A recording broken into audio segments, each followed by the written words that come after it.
حابس اسلام channel میں خوش آمدید۔ السلام علیکم ورحمۃ اللہ وبرکاتہ۔ دوستو، وہ کون سے صحابی ہیں جو سب سے پہلے جنت کا پھل کھائیں گے؟ تو سنیے، حضور صلی اللہ علیہ وسلم نے ارشاد فرمایا کہ جنت کا پھل سب سے پہلے ابو دحداح رضی اللہ تعالی عنہ کھائیں گے۔ تو دوستو، حضرت ابو دحداح رضی اللہ تعالی عنہ ایسا کیا عمل کرتے تھے کہ جس کی وجہ سے سب سے پہلے وہ جنت کا پھل کھائیں گے؟ یہ عجیب ہمت والے صحابی تھے، عجیب سخاوت اللہ تعالیٰ نے اسے دی تھی، بہت بڑے سخی صحابی تھے۔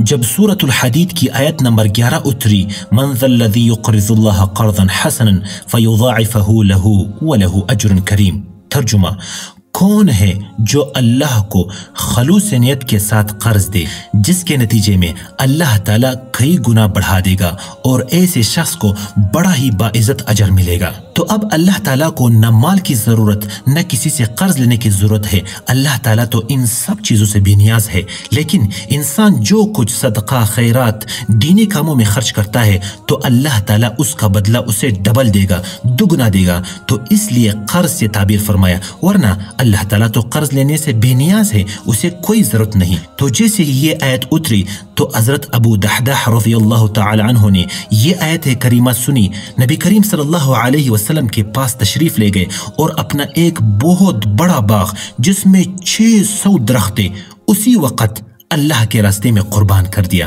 اور نبی کریم صلی اللہ علیہ وسلم کے حوالے کر دیا، جس پر نبی کریم صلی اللہ علیہ وسلم نے فرمایا کہ ابو دحداح کے لیے جنت میں کتنی ہی کھجوروں سے لدی ہوئی شاخیں ہیں۔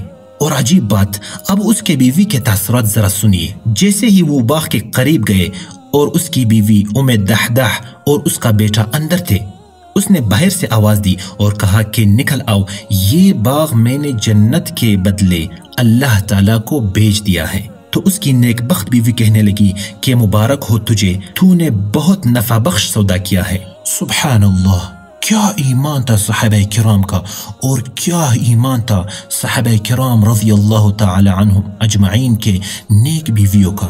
اللہ پاک ہمیں ان کے نقش قدم پر چلنے کی توفیق عطا فرمائے اور ہمیں بھی ایسا ہی جذبہ ایمانی نصیب فرمائے کہ ہم زیادہ سے زیادہ اللہ کی راہ میں صدقہ خیرات کرتے رہے، آمین یا رب العالمین۔ اللہم صلی علی محمد وعلی آل محمد۔